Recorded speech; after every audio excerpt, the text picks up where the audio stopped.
novamente o mundo toma conta de uma nova guerra entre Israel e algum país ali do Oriente Médio. E sempre quando há algumas dessas guerras, é claro que o assunto sobre profecias e escatologia vem à tona. É natural isso aí. Porque nós, como os crentes, nós sabemos que a palavra de Deus se cumprirá nos seus mínimos detalhes, principalmente nas profecias que diz respeito à volta de Jesus.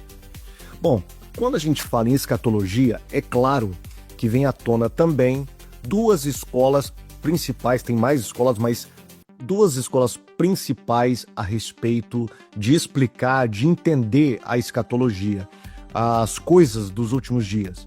Estou falando sobre o dispensacionalismo e também as outras escolas advinda do aliancismo, tá? O pós-tribulacionismo, o amilenismo, o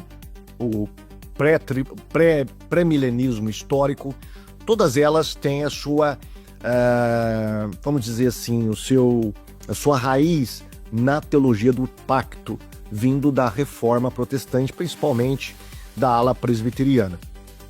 Bom, eu quero reagir hoje a um vídeo do pastor Rodrigo Mocelin. Rodrigo Mocelin é um pastor que está aí na internet, inclusive eu estou até num grupo dele, o qual ele faz parte, e ele é um pastor reformado, claro, eu não me lembro se ele é calvinista ou não, possivelmente ele é calvinista, e claro, se ele é calvinista, se ele é reformado, ele vai fazer uma leitura totalmente aliancista do que está acontecendo e dar suas alfinetadas no dispensacionalismo. Eu fiz um vídeo reagindo às falas do pastor,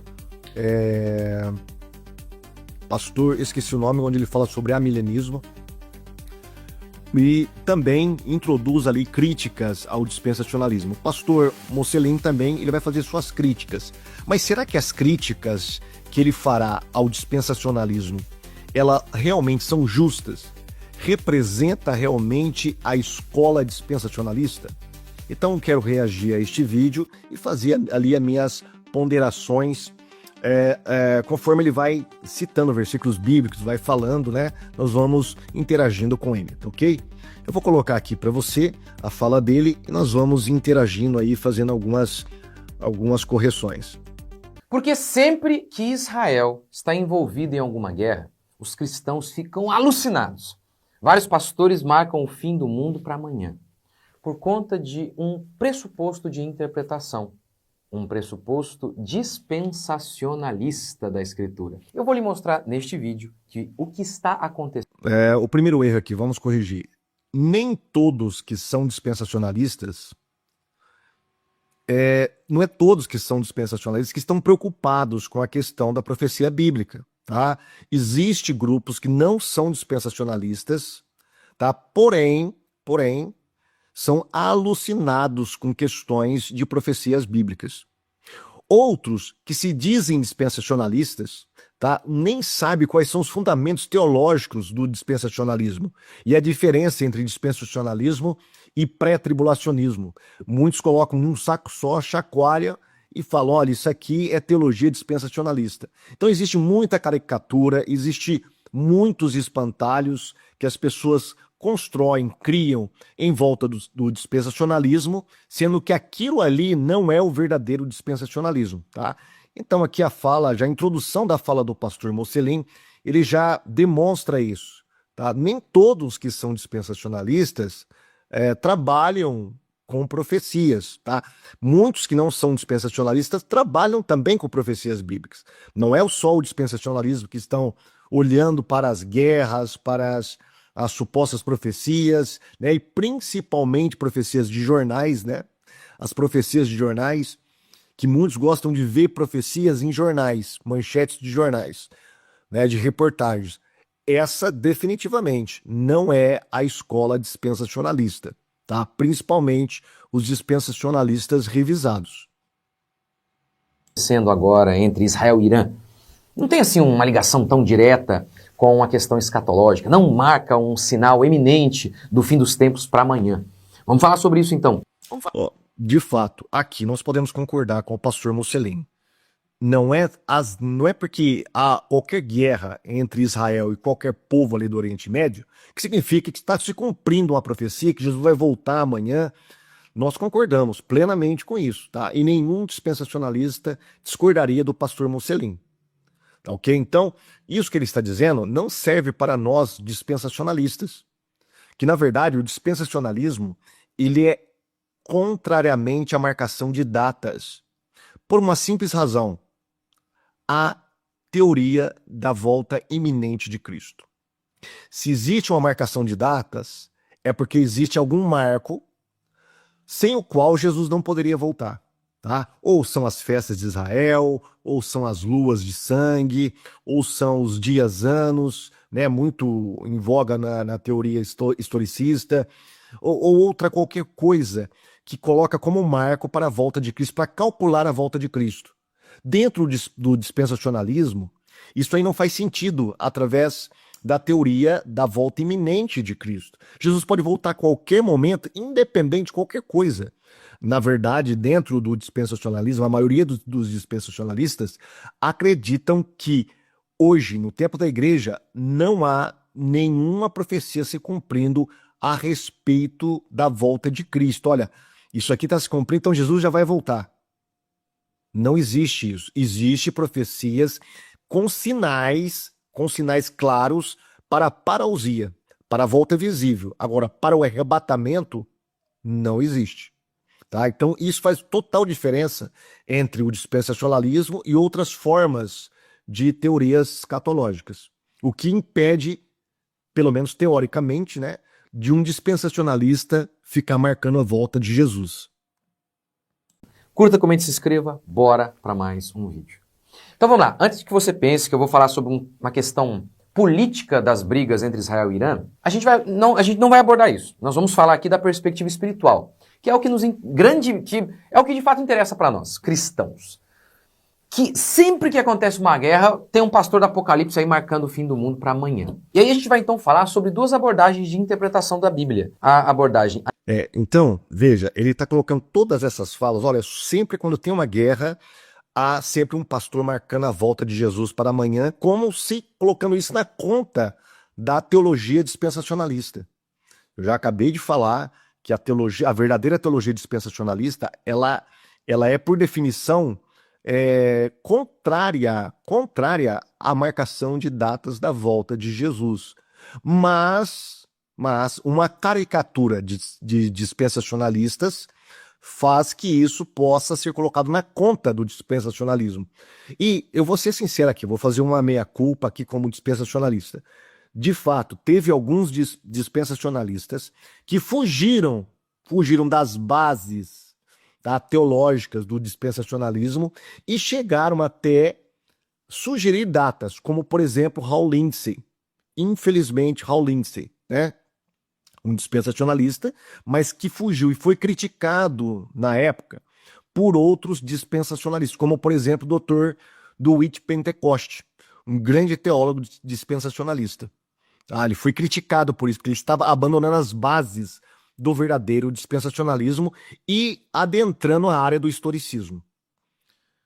Então, não é todo pastor dispensacionalista que vai ficar aí marcando a volta de Jesus. Muitos se dizem dispensacionalista e nem sabem que estão usando teorias historicistas para poder calcular o fim do mundo, a volta de Jesus.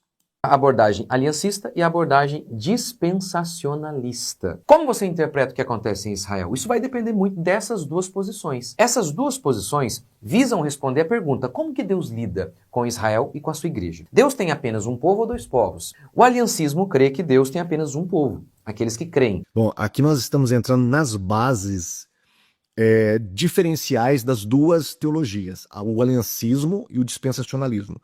Para o aliancismo, eles acreditam que, primeira coisa, uma questão hermenêutica, tá? O Novo Testamento tem precedência sobre o Antigo Testamento. Então você tem que ler o Antigo Testamento de acordo com o pressuposto do Novo Testamento, tá? Você não deixa o texto falar por si. Você sempre tem que jogar uma interpretação normalmente espiritualizante naquele texto. É o que nós vamos ver aqui depois no decorrer do vídeo do pastor Mocelin. Outra questão: Deus só tem um povo. Por quê? Porque eles acreditam que o Israel lá do Antigo Testamento era a igreja do Antigo Testamento. E a igreja do Novo Testamento é o Israel do Novo Testamento.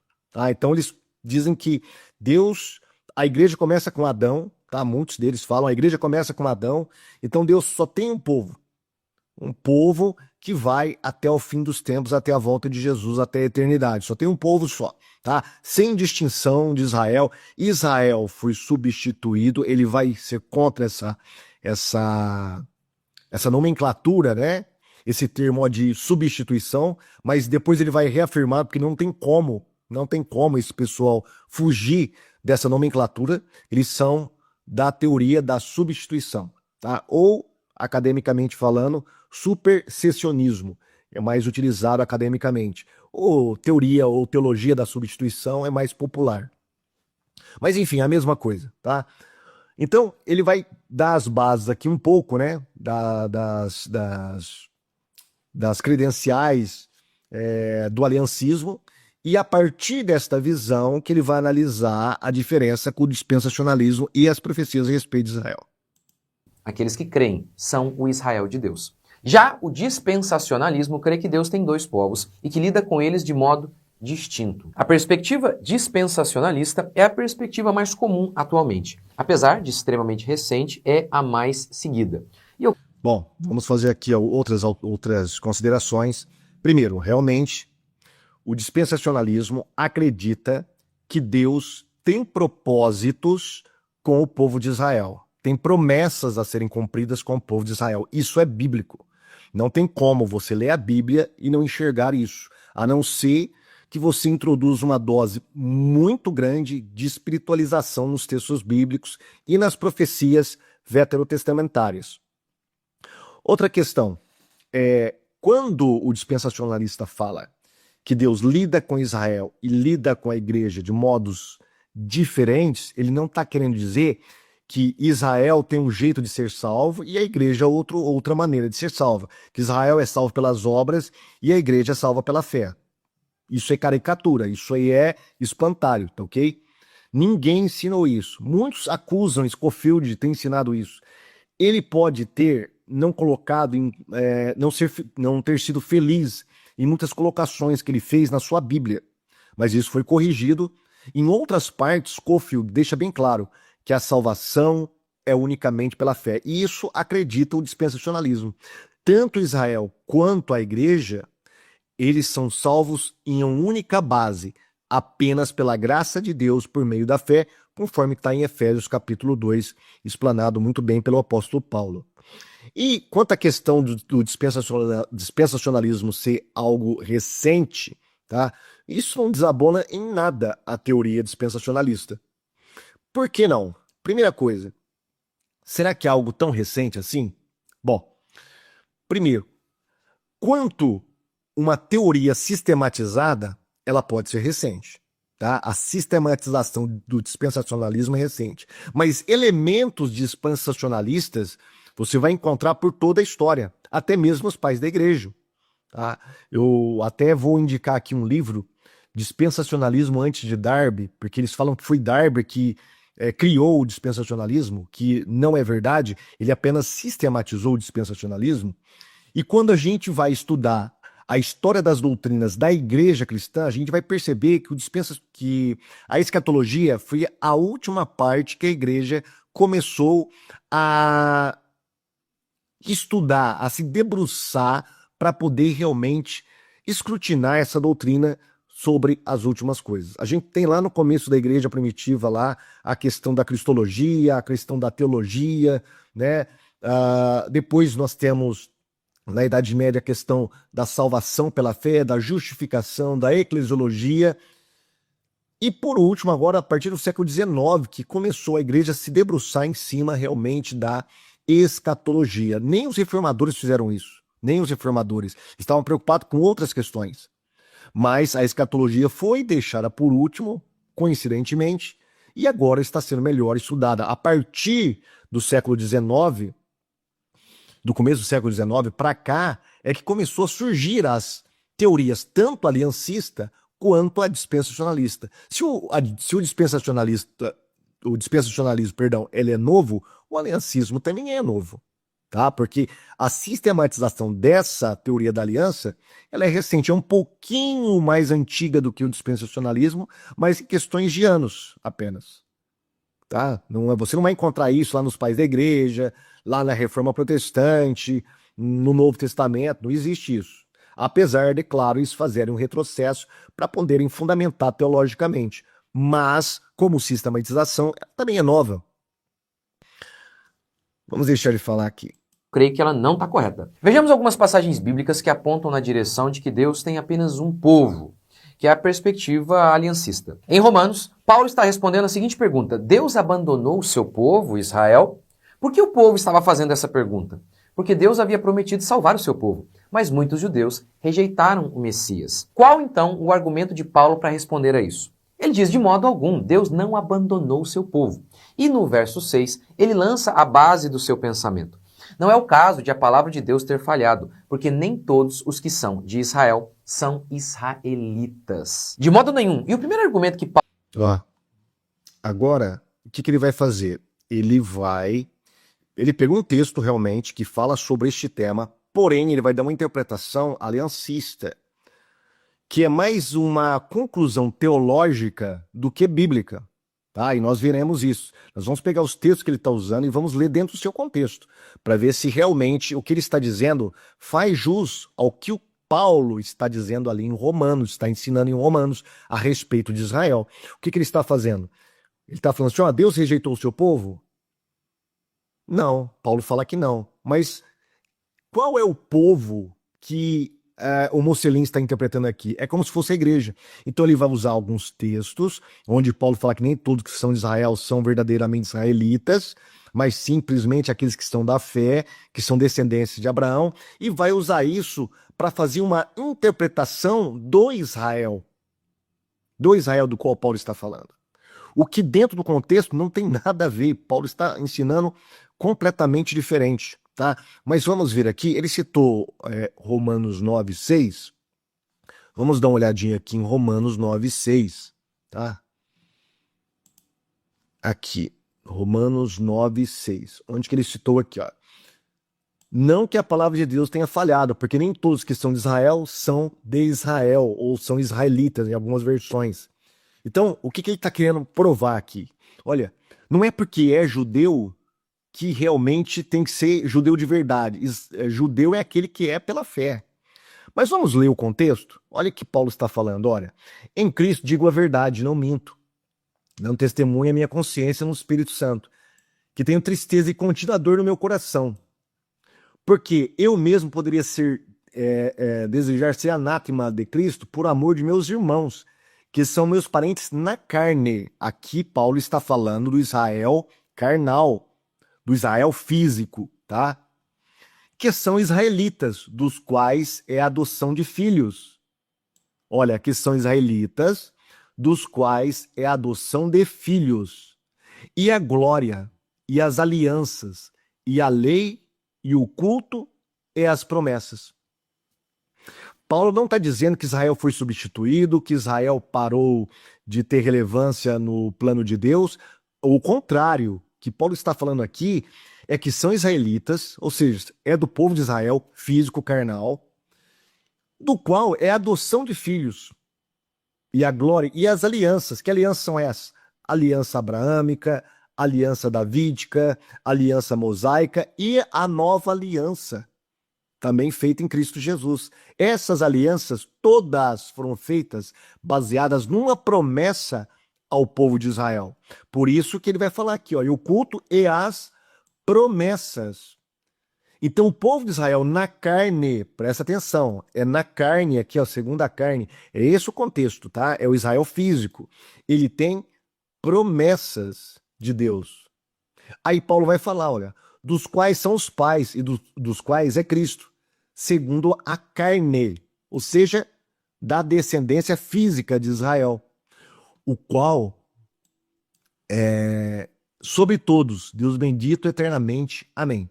Aí ele vai inserir aqui o que o pastor Mocelin falou, né?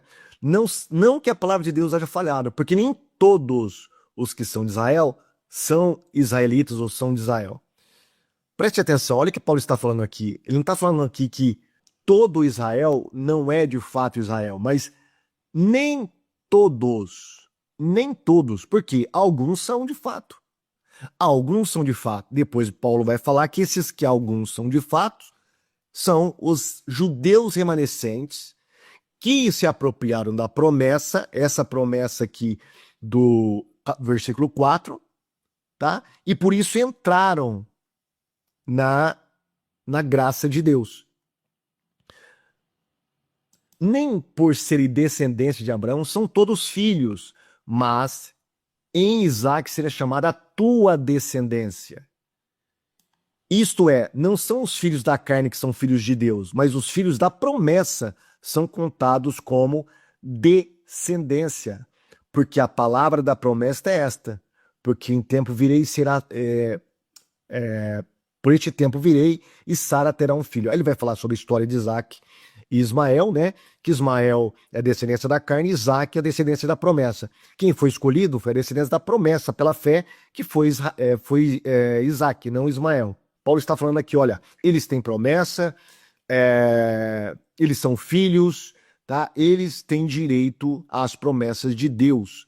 Porém, eles não entenderam isso, porque somente aqueles que se apropriam pela fé é que realmente, vamos dizer, se apropriam dessas promessas.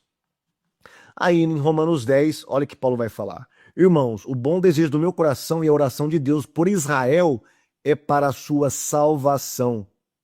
Porque lhes dou testemunho que tem zelo de Deus, mas não com entendimento. E aí ele vai falar, né, sobre, novamente, a questão da salvação pela fé, pela crença no Messias, pela crença em Cristo. Mas aqui Paulo não está falando que Deus abandonou Israel. Não está falando que Deus substituiu Israel, ou que a igreja é o novo Israel. Está falando simplesmente, olha, a oração por Israel é para a sua salvação. Que Israel é esse aqui? O Israel étnico, aquele que está endurecido. Eles devem entender que Jesus é o Messias e entrar nessa promessa de Deus, porque ela é irrevogável. Depois ele vai falar no capítulo 11. Mas vamos deixar aqui o pastor Moceli continuar. E o primeiro argumento que Paulo dá está em Romanos 11, em que ele diz, olha, Deus não rejeitou o seu povo. Muitos judeus se converteram. E Paulo então fala dele mesmo, eu sou judeu. Ora, todos os apóstolos que se converteram também eram judeus. E aí, voltando lá para Romanos, o grande argumento de Paulo para falar que, não, Deus de modo algum rejeitou o seu povo, tem a ver com Abraão. Nem todos os filhos de Abraão são de fato eleitos, mas em Isaac a sua descendência será chamada. Abraão, ele teve outro filho, Ismael. O que Paulo está mostrando aqui é o seguinte, o fato de ter uma ligação natural com Abraão não garantiu a eleição de Ismael. E é interessante... De fato, exatamente. A eleição de Deus, as promessas de Deus é pela fé, não simplesmente por ser descendência física ali, carnal de Abraão, tá? É pela fé. Eles têm uma promessa, a descendência física tem uma promessa? Tem, mas aqueles que se apropriam pela fé. E a salvação para Israel, individualmente falando, é como para qualquer gentil. Eles precisam entender que Jesus é o Messias e se apropriar pela fé desta salvação. Talvez o pastor Mocelin está acreditando que dispensacionalismo ensina que Israel deve ser salvo pelas obras da lei. Não é isso, tá? Todos, judeus e gentios, só tem um único meio de salvação, a fé em Jesus Cristo, tá? Agora, existem promessas para Israel e existem promessas para a igreja. A gente não pode confundir essas coisas, ok? A comparação porque Ismael foi gerado pela carne, pela falta de fé, pelo fruto do esforço humano de Abraão. Pois, sendo estéril, sendo sua esposa estéril, e não vendo a promessa se cumprir, Abraão então aceitou a sugestão incrédula de sua esposa e se deitou com Agar, a sua escrava. Esse fruto, o fruto dessa relação, foi rejeitado porque foi um fruto de incredulidade. O eleito, entretanto, Isaac, foi fruto da fé, que nasceu da esterilidade, da incapacidade humana de gerar, o que tem tudo a ver com a salvação pela fé, e não pelas obras. Mas não deixa de ser um descendente físico. Não deixa de ser um descendente físico de Israel, né? Isaac, ele não nasceu assim, abstrato, um espírito, coisa parecida. tá? É simplesmente que a promessa de Deus veio sobre uma mulher que era estéril, que não dependeu deles ali, da força deles, mas eles nasceram como qualquer ser humano no mundo nasce, fisicamente. Está dentro da descendência física de Israel. E como descendente físico, eles têm direito à promessa, porém essa promessa está condicionada no quê? Na fé. É isso, talvez, que a teologia da aliança do pastor Mocelin não entende do que crê realmente o dispensacionalismo. Pelas obras, como a Escritura anuncia. Pois nem a circuncisão é coisa alguma, nem a incircuncisão, mas o ser nova criatura. E a todos quantos andarem de conformidade com esta regra, paz e misericórdia sejam sobre eles e sobre o Israel de Deus. Quem é o Israel de Deus aqui? Os da circuncisão, símbolo claro do judaísmo? Não. Aqueles que nasceram de novo. O ser nova criatura é o que importa. E não meramente uma ligação natural com Abraão representada pela circuncisão. Esse de fato é o novo nascimento que acontece pela fé. Filipenses 3:3. Porque nós é que somos a circuncisão. Nós que adoramos a Deus no Espírito e nos gloriamos em Cristo Jesus e não confiamos na carne. Quem é o Israel de Deus? Nós que não confiamos na carne, na força humana, na nossa ligação natural com Abraão. Nos primeiros capítulos de Romanos... Aqui, vamos voltar lá, onde ele cita Gálatas. Preste atenção no versículo que ele está citando aqui a respeito de Gálatas. Ele vai citar o versículo está dizendo uma coisa, ele reafirma o que o versículo está dizendo, porém, mais à frente, ele vai dar a sua própria interpretação, que não está no versículo. Olha o que Paulo está dizendo aqui. Pois nem a circuncisão é coisa alguma, nem a incircuncisão, mas o ser uma nova criatura. Ou seja, não é porque você é gentil ou judeu que você tem direito a alguma promessa de Deus, a salvação. Não, você tem que nascer de novo, conforme João capítulo 3, versículo 16. E a todos quantos andarem de conformidade com esta regra, que regra? Que você não depende de coisas físicas para você ser salvo. Esta é a regra que Paulo está falando, porque lembra que Gálatas é um livro de polêmica, tá? Paulo está polemizando ali com os judaizantes, que queriam que os gentios guardassem a lei de Moisés, sábado, toda aquela parafernália da lei, inclusive a circuncisão, circuncidasse, senão eles não seriam salvos. E Paulo está combatendo justamente isso aí. Paulo está falando, olha, você não tem que se tornar judeu. Não é esse o evangelho de Cristo. O evangelho de Cristo é o evangelho da liberdade, através da fé. Tá? Então, o que importa é ser uma nova criatura. Aí ele vai dizer, olha, pois nem a circuncisão é coisa alguma, nem a incircuncisão, mas o ser nova criatura. E a todos quantos andarem de conformidade com esta regra, paz e misericórdia sejam sobre eles. Aqui, Paulo, ele separa, ele tem um grupo aqui. Aqueles que andaram de conformidade com essa regra, paz e misericórdia seja sobre eles. E olha aqui uma palavrinha que faz a total diferença, que divide dois grupos. Sobre aqueles que guardam essa regra e sobre o Israel de Deus. Quem são esses que guardam essa regra? São gentios. Quem são o Israel de Deus? Aqueles que se apropriaram pela promessa. Os remanescentes, os judeus que não confiam na carne, mas sim na fé em Jesus Cristo. Esses são corretamente chamados de o Israel de Deus. É como Paulo estivesse falando assim, não estou aqui julgando os judeus, estou falando simplesmente que você não pode ser salvo baseado em coisas carnais. Na circuncisão, você tem que se apropriar pela fé. E nisso não tem vantagem nem judeu e nem gentil. Todos têm que se apropriar pela fé. Judeu e gentil. Os gentios, se seguirem essa regra, terão misericórdia e paz sobre eles. E também aqueles judeus que aceitaram Cristo pela fé. Esse é o Israel de Deus. A paz e a misericórdia virá também sobre ele. Então nós temos dois grupos diferentes aqui.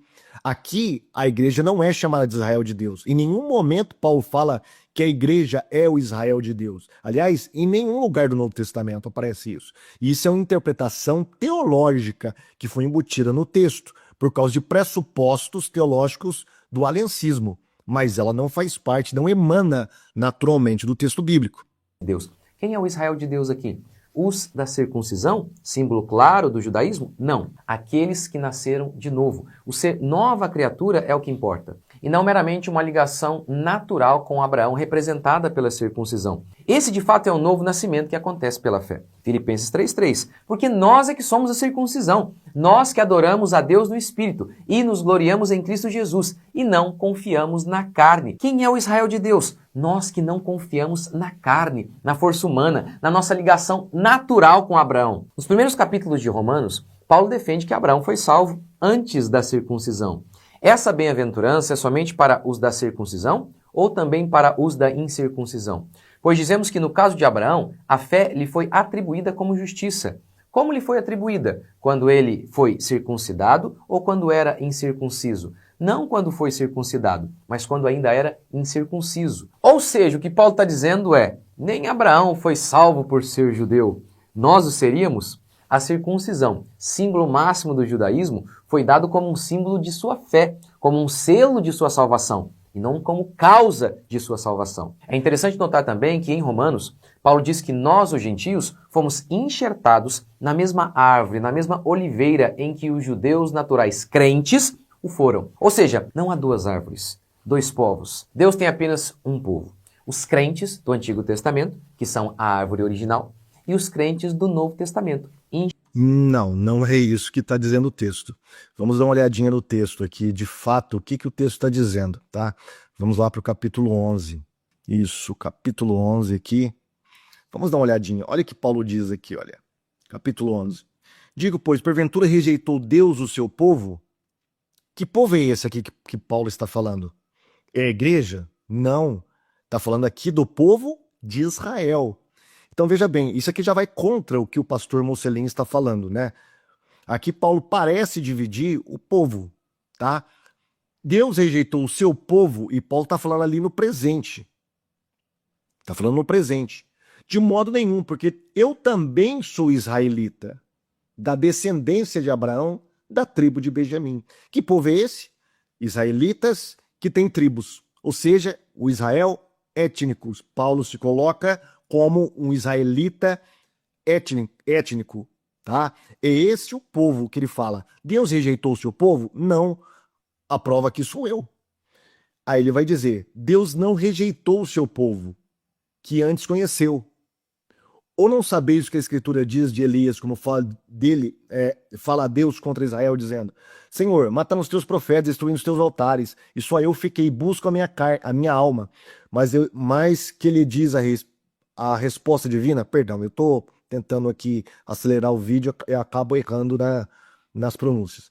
Reservei para mim 7.000 homens que não dobraram os joelhos a Baal. Assim, pois, também agora, neste tempo, ficou um remanescente, segundo a eleição da graça. Olha, ficou um remanescente segundo a eleição da graça. De novo, ele está repetindo o que ele falou no capítulo 9. Mas se é por graça, já não é pelas obras. De outra maneira, a graça já não é graça. Se, porém, é pelas obras, já não é mais pela graça. De outra maneira, a obra já não é obra. Pois que o que Israel estava buscando não o alcançou, mas os eleitos o alcançaram e os outros foram endurecidos. Aqui Paulo fala que dentro desse Israel tem dois grupos. Um que foi endurecido porque não aceitou a graça e os eleitos que aceitaram a graça, tá? Dentro desse grupo, aliás, dentro desse Israel, desse povo, tem dois grupos. Como está escrito, Deus lhe deu espírito de profundo sono, olhos para não verem e ouvidos para não ouvirem, até o dia de hoje. E Davi diz, torne-se-lhe a sua mesa em laço, em armadilha, em tropeço por sua retribuição. Escureçam-lhe os olhos para verem e encurvem-se-lhes continuamente as costas.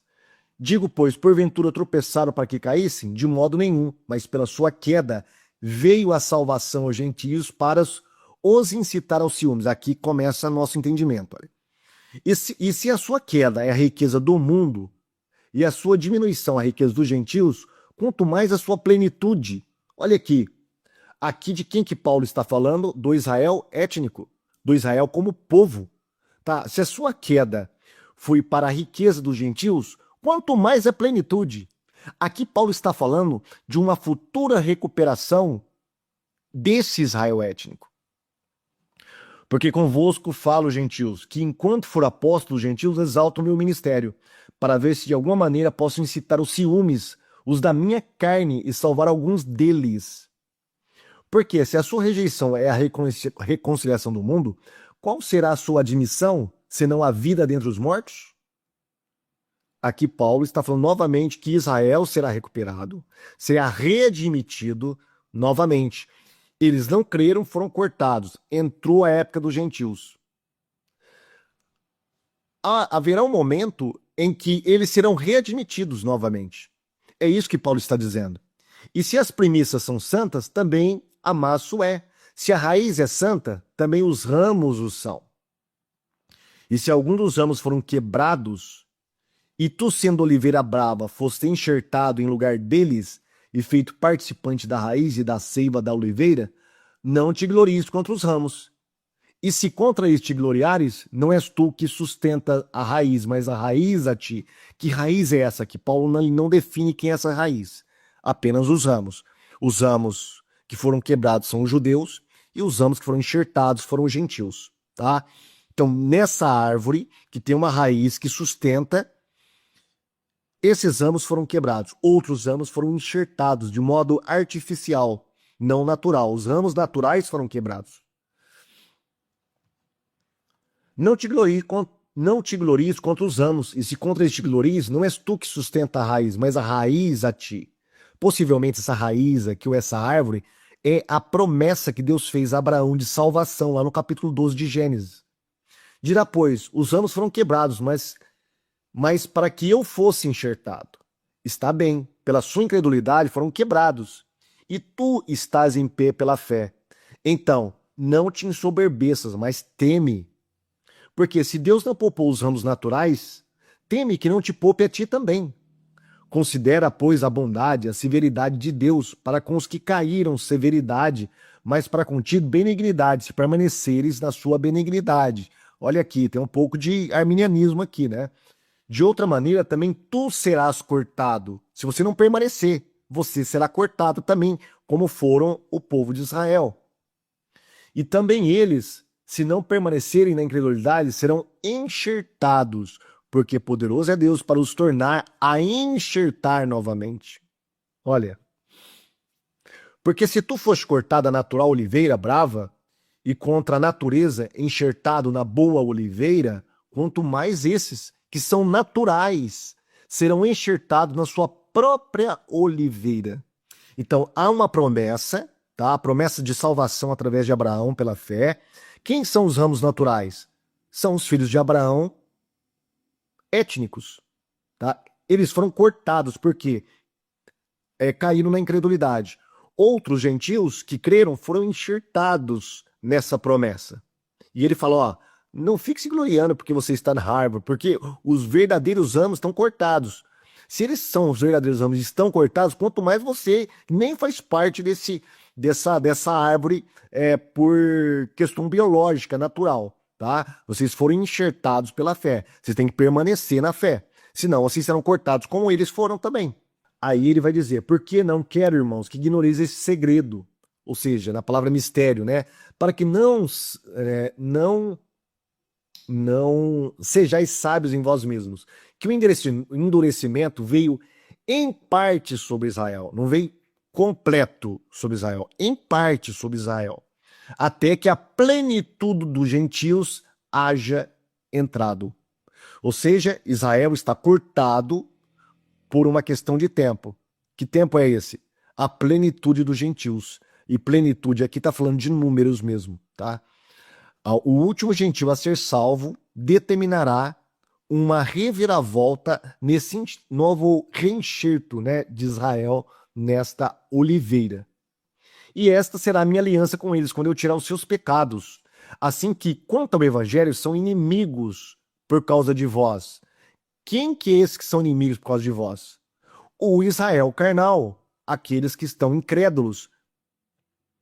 Mas quanto à eleição, amados por causa dos pais. Porque os dons e a vocação de Deus são sem arrependimento, são irrevogáveis. Não se revoga os dons e a vocação de Deus. Que vocação é essa? A eleição.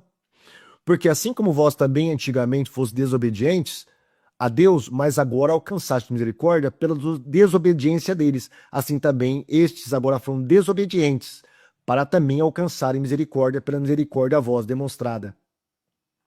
Porque Deus encerrou a todos debaixo da desobediência, para com todos usar de misericórdia.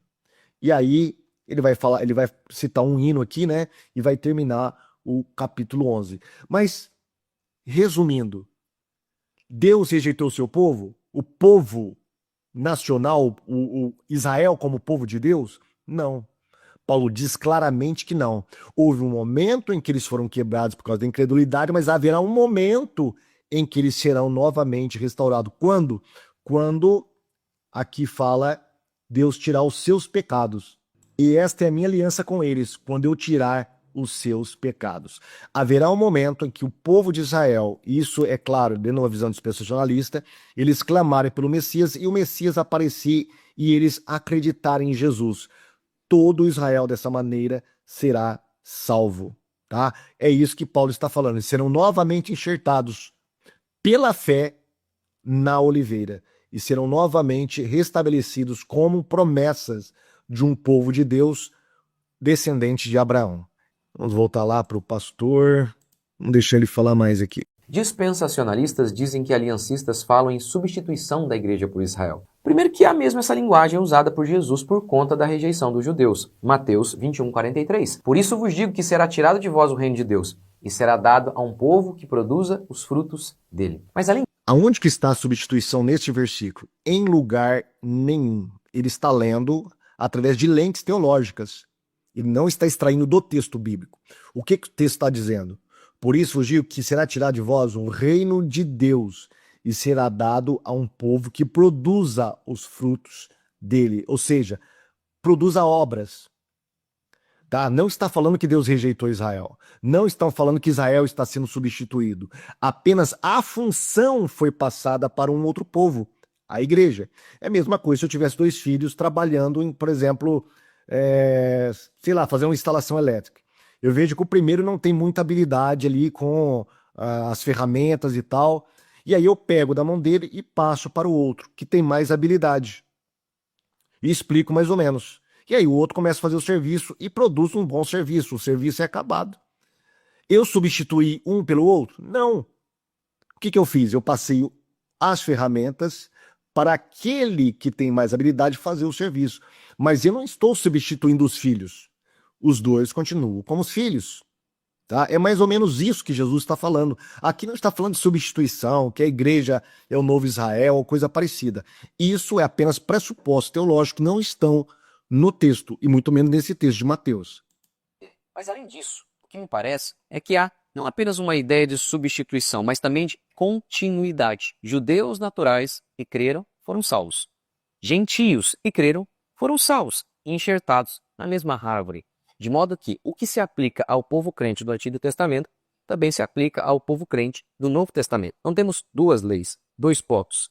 Jesus não vai se casar com 2 mulheres, uma esposa e uma concubina. Ele tem apenas um povo, a totalidade daqueles que creem. Em resposta à salvação, sim, é o mesmo critério, tanto para o Antigo quanto para o Novo Testamento. Tá? No Antigo Testamento eles eram salvos pela fé. Paulo explica muito bem isso em Romanos, começando com Abraão. E no Novo Testamento continua, é uma continuidade. Então nós temos continuidade, mas nós temos descontinuidades. Nós temos promessas, como Paulo bem disse aqui em Romanos capítulo 9, capítulo 11, que o povo de Israel não foi rejeitado, porque deles é a promessa. Paulo deixa bem claro isso. Né? Eles têm promessa para serem cumpridas ainda. Nesse sentido, há uma descontinuidade.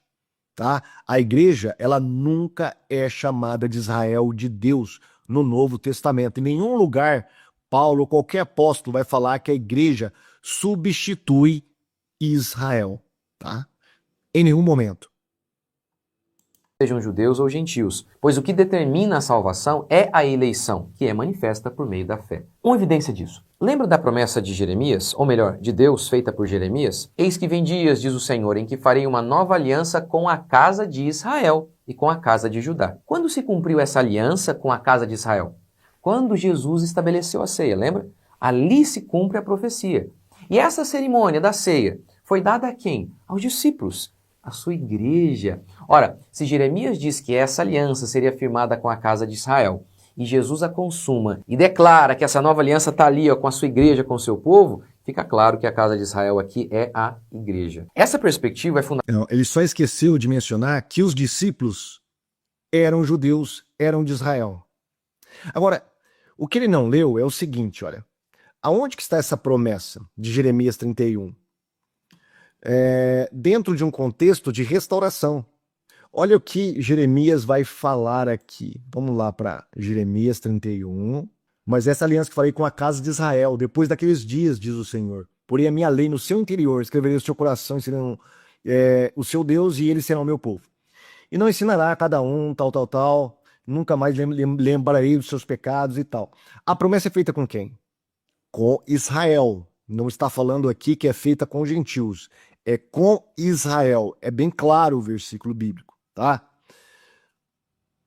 Por que eu falo isso? Porque ele fala que a igreja substitui e toma posse dessa promessa aqui. Como se não fosse Israel, como se filhos de Israel aqui, ou casa de Israel, significasse igreja. Agora, se a gente continuar o versículo do profeta, olha o que ele vai dizer. Assim diz o Senhor, que dá o sol para a luz do dia, e as ordenanças da lua, das estrelas para a luz da noite, que agita o mar, bramando as suas ondas. O Senhor dos exércitos é o seu nome. Aqui, Deus está construindo um argumento. Que argumento é esse? Ele vai continuar. Se falhar estas ordenanças de diante de mim, diz o Senhor, deixará também a descendência de Israel de ser uma nação diante de mim para sempre. Assim diz o Senhor, se puderem ser medidos os céus lá em cima e sondados os fundamentos da terra cá embaixo, também eu rejeitarei toda a descendência de Israel por tudo quanto fizeram, diz o Senhor. Dentro da própria aliança, Deus fala que não rejeita Israel e dá um argumento muito forte, o argumento astrológico. Ou astronômico, né? Lua, sol, mar. Enquanto durar isso, vai durar a nação de Israel perante mim, diz o Senhor. Ele fala 2 vezes, dentro do contexto da nova aliança. A nova aliança foi feita com quem? Com o povo de Israel. Mas como diz Paulo lá no capítulo 11, nós somos o quê? Enxertados nesta nova aliança. Não tem muito mistério, tá? É só você entender as escrituras corretamente. Mas parece que eles precisam colocar uma dose maciça de espiritualização para poder construir a sua teologia a partir dos pressupostos do aliancismo. Essa perspectiva é fundamental porque vai ser a pressuposição pela qual você vai interpretar as profecias e até os mandamentos e promessas de Deus do Antigo Testamento. Exemplo, é muito comum ver pastores dizendo assim, ó, essa ordem não é para nós, é para o israelita. Nesse sentido, você quase que descarta o Antigo Testamento em sua totalidade. Mas também é muito comum, muitas vezes, vermos alguns pastores pregando, por exemplo, o Salmo 23 e algumas promessas do Antigo Testamento e aplicando aos cristãos. E aí, qual seria o critério para diferenciar isso? Eu creio que a perspectiva aliancista é mais acertada. Deus tem somente um livro, somente um povo e uma lei para todos. Veja que o critério dele que ele usa para falar, olha, essa promessa é para a igreja ou não é para a igreja aqui no Antigo Testamento. Ele vai falar que se a gente for tomar isso, a gente vai descartar todo o Antigo Testamento. Aí ele vai falar, qual que é o critério que a gente pode usar então para saber se é ou se não é? Aí ele vai dar um pressuposto teológico, não bíblico. Um pressuposto teológico. Eu vou dar um pressuposto hermenêutico. Tudo depende do contexto, tá? Tem promessas que é geral para todos os povos. Qualquer pessoa, se obedecer aquilo, vai estar na promessa de Deus, vai receber os benesses da graça, da promessa de Deus, tá? Se você obedecer à lei, por exemplo, não matarás, não roubarás, você não vai ter uma vida tranquila. Lógico que vai. Você estará dentro de uma promessa, apesar de estar no Antigo Testamento. O Salmo 1. Se você não andar no conselho dos ímpios, na roda dos pecadores, dos escarnecedores, você não vai ser bem-aventurado. Claro que vai, independente se é judeu ou gentil. Agora, tem promessas lá no Antigo Testamento que não tem como você falar que é para todo mundo se você não violentar o sentido do texto ali dentro daquele contexto. E é aí onde que eu acho que erram os aliancistas, tá? Eles precisam violentar o sentido normativo do texto ali no Antigo Testamento para transferir isso para a igreja, principalmente profecias, Então tem muitas coisas que são para Israel e tem coisas que são para os gentios, aliás, que são para a igreja, tá? Então a gente tem que separar isso de acordo com o contexto. O contexto é um contexto que diz respeito apenas a Israel, ao povo de Israel, ou ele é abrangente? É esse que é o critério. Não porque Deus só tem um povo, só tem uma lei, só tem. Isso é um pressuposto inserido no argumento a partir de uma visão da teologia da aliança. Ela não tem um mérito em si, tá? Ela apenas simplesmente está reafirmando uma coisa que ela não consegue demonstrar ali, de fato, no texto bíblico. Que o Novo Testamento diz que passou para todo mundo. Então esse é o pressuposto que faz mais sentido, é mais natural e mais simples, acredito eu. E ao longo da história da igreja, essa foi a sinceramente, eu não acredito nisso. Aí ele vai, claro, fazer uma reivindicação da história da igreja, né? crença dominante. E é o que me parece que Paulo está defendendo aqui em Romanos. Agora então chegamos à guerra. Bom, essa realmente é uma crença dominante por conta do antissemitismo. Tá? Tem toda uma explicação na história da igreja. Por que que a igreja rejeitou Israel, claro, tá? E se colocou ali como o novo Israel, a partir de Justino Marte, né? Aí o negócio descamba com Agostinho mesmo, tá? Com Agostinho o negócio desanda, e aí os reformadores vão adquirir a teologia de Agostinho, claro, vão ali assumir essa teologia escatológica para eles, sendo que a igreja, pressupondo que a igreja é o Israel de Deus e que Deus só tem um povo, coisa parecida. Então chegamos à guerra entre Israel e Irã, que sempre é vista, as guerras de Israel sempre são vistas por dispensacionalistas como um sinal do fim dos tempos para amanhã. Isso tem muito... Não, isso é caricatura. Calma, pastor, isso é caricatura.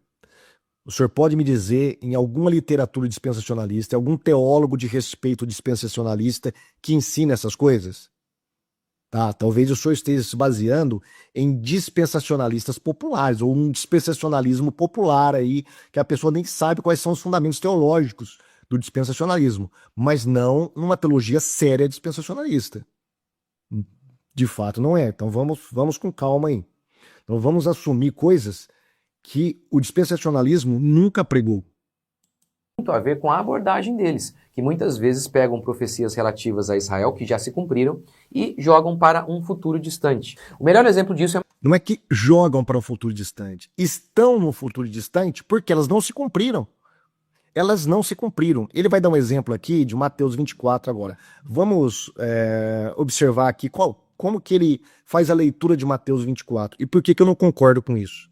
O melhor exemplo disso é Mateus 24, o sermão escatológico de Jesus, em que dispensacionalistas falam de algo a se cumprir, mas que, na nossa opinião, já se cumpriu. E dali também tiram a ideia de Israel ser o relógio de Deus. Então vamos lá para Mateus 24. Ali em Mateus 24, os discípulos perguntam: quando acontecerá a destruição do templo de Israel? E qual o sinal da sua vinda? Ou seja, o que tudo indica é que para os discípulos as duas coisas eram uma coisa só. A destruição de Israel era o fim do mundo. Então o que acontece é que Jesus vai responder essas duas perguntas. E aí eu não vou fazer uma explanação de todo o texto, mas só em relação àquilo que interessa para nós. Do verso 15 em diante, Jesus está falando sobre a destruição de Israel. Quando virdes o abominável da desolação no lugar santo, ai das que estiverem grávidas, quem estiver no campo, não desça para pegar suas coisas, fujam rapidamente. Ora, isso já se cumpriu, quando Tito invadiu Israel no ano 70. Entrou no lugar santo e o profanou. Veja se essas profecias aqui, essas falas de Jesus, têm a ver com a vinda de Jesus. Ai das que estiverem grávidas. Por quê? Como fugir grávida? Sair correndo grávida. Quem estiver no campo, não desça para pegar nada, fuja imediatamente. Eu pergunto, em relação à vinda de Jesus, tem como fugir? Não tem de forma alguma. Então, por isso... Aí eu pergunto, onde isso se cumpriu? No ano 70? Não. Joséfo e Eusébio também, ele vai falar que o exército romano cercou toda a cidade, inclusive os campos, as áreas rurais. Ninguém conseguiu escapar, ninguém conseguiu sair. Tanto é que eles fizeram uma carnificina. Eles mataram todo mundo. tá? Se você conhece a história um pouco, você sabe muito bem que houve crucificações a centenas, milhares. Ninguém conseguiu escapar.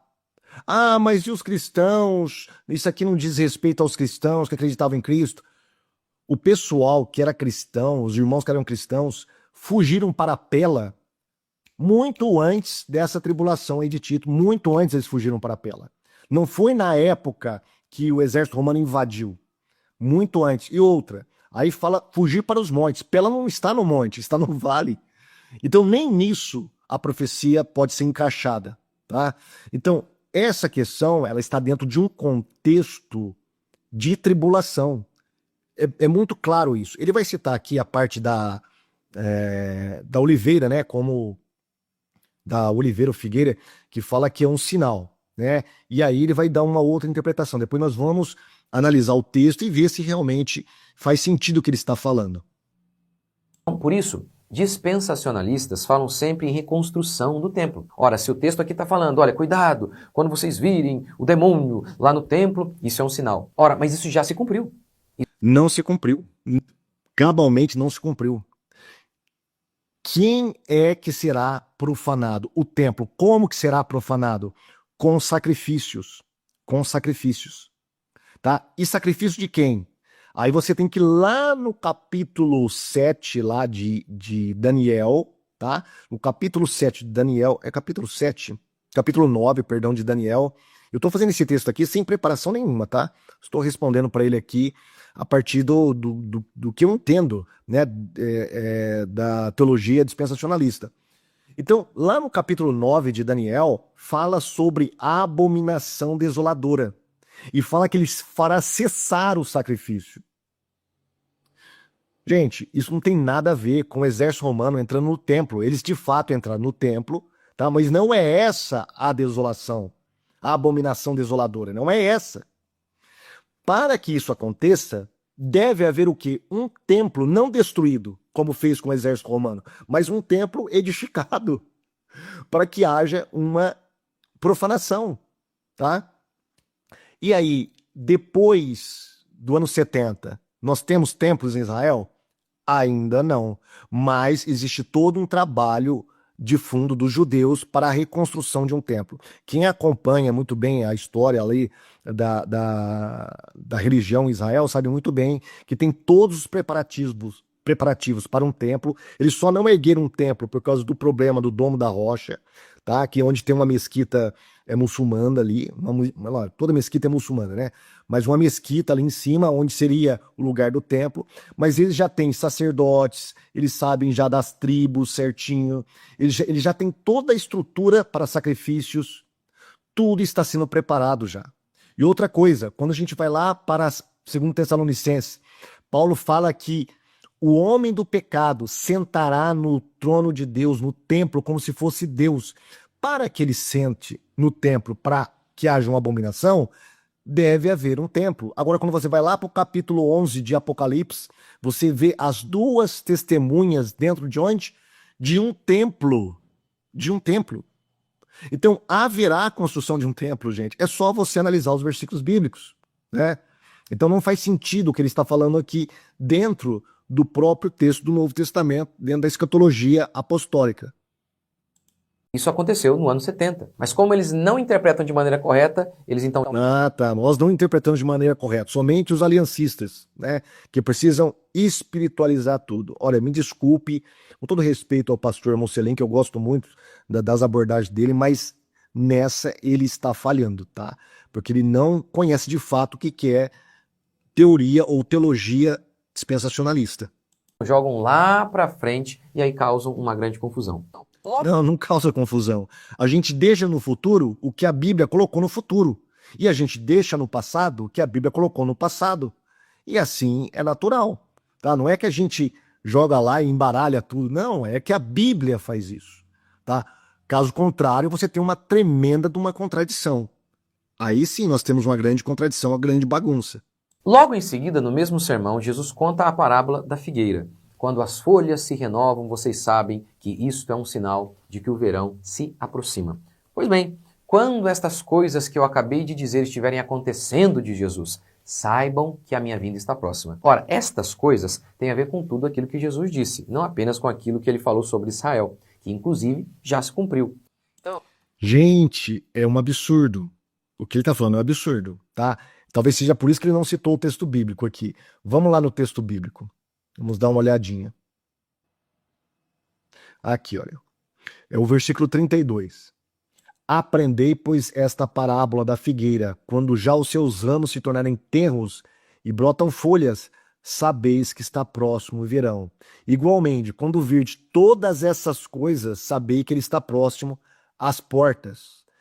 Em verdade vos digo que não passará esta geração sem que todas essas coisas aconteçam. Os céus e a terra passarão, mas as minhas palavras não hão de passar. Se você voltar nos versículos acima, olha o que Jesus estava ensinando. E logo depois da aflição daqueles dias, o sol escurecerá e a lua não dará a sua luz, e as estrelas cairão do céu, e as potências do céu serão abaladas. Então aparecerá no céu o Filho do Homem, e todas as tribos da terra se lamentarão, e verão o Filho do Homem vindo sobre as nuvens do céu, com poder e grande glória. E ele enviará os seus anjos com rijo, clamor de trombeta, os quais ajuntarão os seus escolhidos, desde os quatro ventos, de uma a outra extremidade dos céus.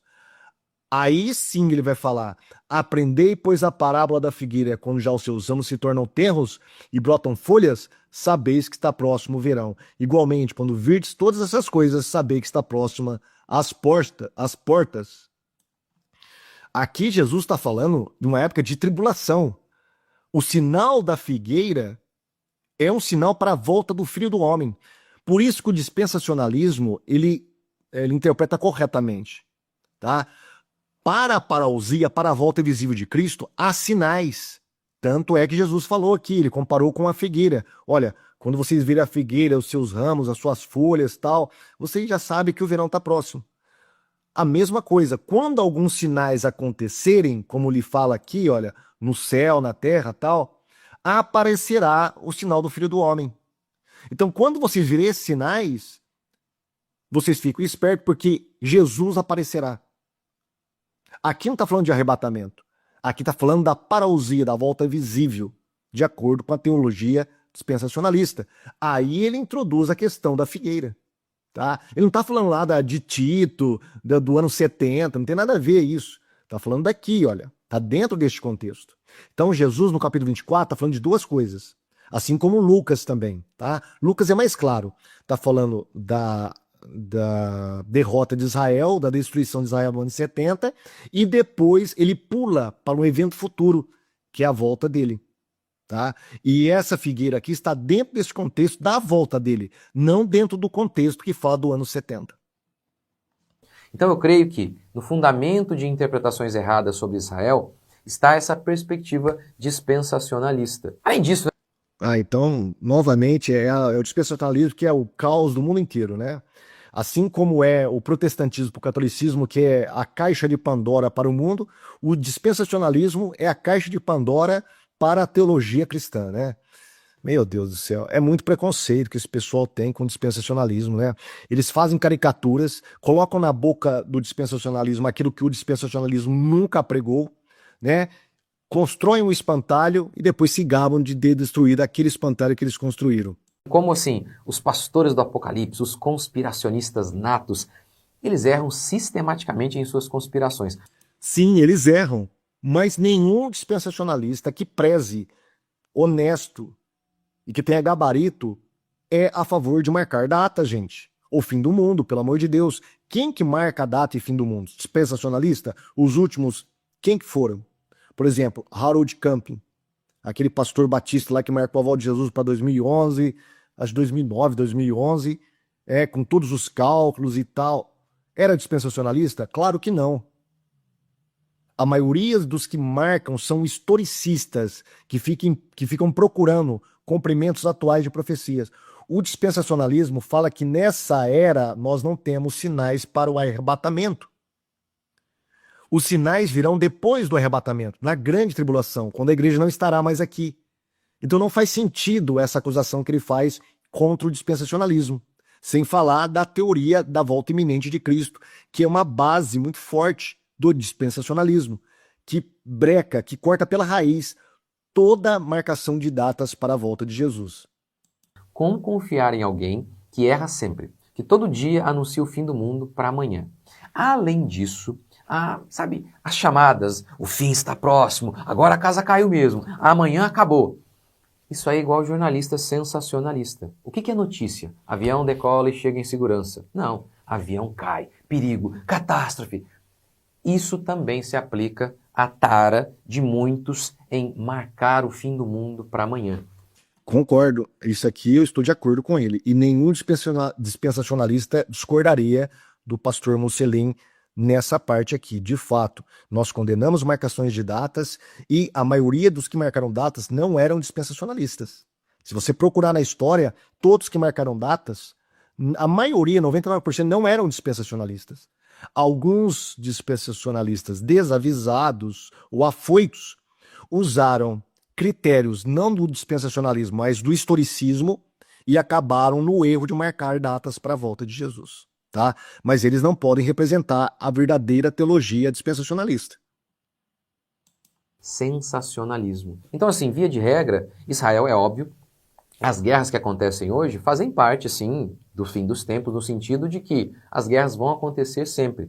Mas eu já expliquei isso até em outro vídeo, que as guerras nem constituem assim um grande sinal. Por quê? Porque elas acontecem o tempo todo. Jesus chega a falar das guerras como o princípio das dores e não o final. Ora, talvez o que seria de fato mais um sinal seria a paz e não a guerra, mas isso eu já falei em outros vídeos. Então, de qualquer maneira, eu não acredito que Israel é o relógio de Deus, não acredito então que aquilo que está acontecendo lá seja, assim, o grande sinal para o fim do mundo que vai acontecer amanhã, como muitos pastores falam.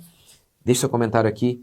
Deus abençoe. Até o próximo vídeo. Em partes não acredito também, e nenhum dispensacionalista acredita nisso também, que Israel está em guerra com um país X ou Y, quer dizer que é o cumprimento. Você vê alguns pastores, por exemplo, o pastor Valadão lá falando em cumprimento de profecia por causa da guerra de Israel, né? Houve aquela questão das luas de sangue, aparecem uns doidos falando que é cumprimento de profecia. Gente, o pastor Valadão, com todo respeito, ele não entende de teologia dispensacionalista. Se ele se arvora como dispensacionalista, ele está completamente leigo do que realmente apregou o dispensacionalismo. Eu acredito que nem sabe o que é isso, né? Muitos são dispensacionalistas apenas popular, na prática. E nem todos que falam sobre a volta de Jesus, de arrebatamento, são dispensacionalistas também, que eles nem entendem isso. Tá? Então você não pode colocar isso na conta do dispensacionalismo.